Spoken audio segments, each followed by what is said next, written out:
Hey there, welcome back to another video. Just like last time, my name is Nick. Got my notes right here like always, and today I have a league roundup video for you.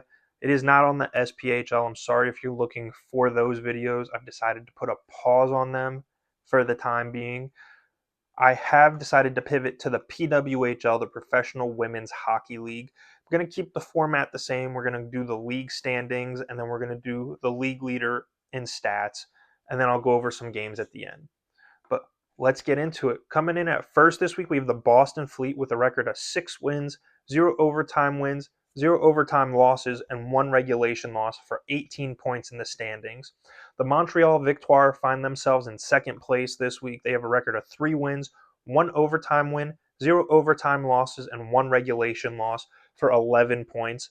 The Toronto Scepters are coming in at third with a record of 3 wins, 0 overtime wins, 1 overtime loss, and 2 regulation losses for 10 points in the standings.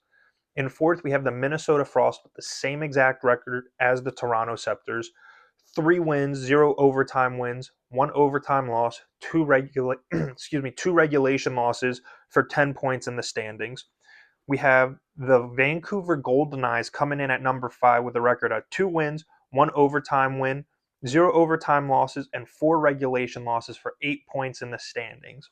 Coming in at 6th this week, we have their expansion sisters, the Seattle Torrent, with 2 wins, 0 overtime wins, 1 overtime loss, 2 regulation losses for 7 points in the standings. At 7th, we have my favorite team, the New York Sirens, coming with a record of 2 wins, 0 overtime wins, 0 overtime losses, and 5 regulation losses for 6 points in the standings. And rounding out our standings this week, in 8th place, finding themselves in the basement, we have the Ottawa Charge with a record of 1 win, 1 overtime win, 0 overtime losses, and 5 losses in regulation for 5 points in the standings. Now let's switch gears over to our stat leaders. Starting off with goals, we have Minnesota Frost Kendall Coyne Schofield leading the league with 5 goals, followed by Taylor Gerard of the New York Sirens with 4, and then Kendall Coyne Schofield's teammate Kelly Panic has 3.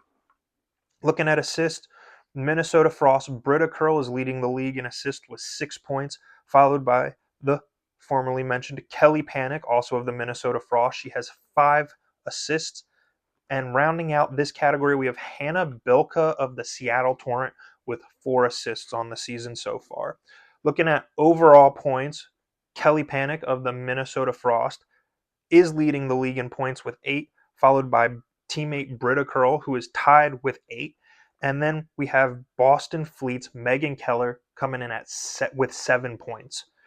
Looking at wins, we have Erin Frankel of the Boston Fleet leading the way with 5, followed by Anne Renee Desbiens from the Montreal Victoire. She has 3, and tied with her for 3 is the Minnesota Frost's Nicole Hensley. Looking at goals against average, Erin Frankel is also leading that category. She has a .83 goals against in her 6 games played, followed by Anne Renee Desbiens with a .99 goals against average. And then Seattle's Hannah Murphy has a 1.00 goals against average. And looking at save percentage, Erin Frankel leading this category as well from the Boston Fleet. She has a .969 save percentage, followed by Anne Renee Desbiens with a .966 save percentage.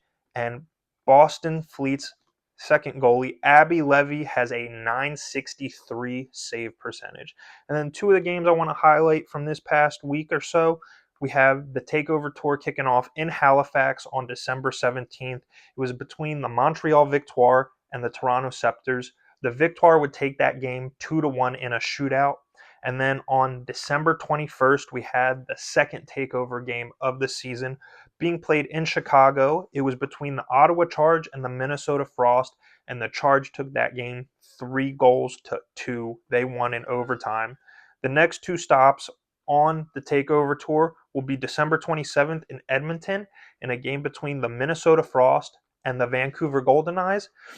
And the next night on December 28th is the 4th stop this season. It will be in Dallas in a game between the Seattle Torrent and the New York Sirens. Sorry, I want to call them New Jersey because they play at Prudential Center, but they're not. They're the New York Sirens.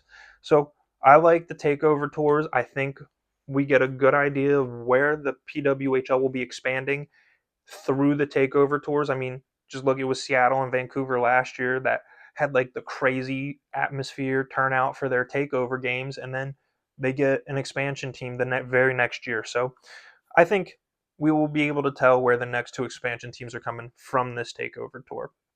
Let me know what cities you think will be awarded expansion teams from this takeover tour. Maybe that'll be a video coming up once takeover tour is totally done. Hopefully they don't announce any expansion, but once the tour is ended. But if you guys like these videos, make sure you hit that subscribe button. I just hiccuped right there, lost my train of thought. Oh well, we'll keep it in. I'm just babbling now. Sorry. All right. If you like my videos, hit that subscribe button. If you made it this far, you might as well already do that. And that will help me fund my hat addiction. That means you will get to see your team's hat on my head when I do a video of them next time. But until then, bye bye.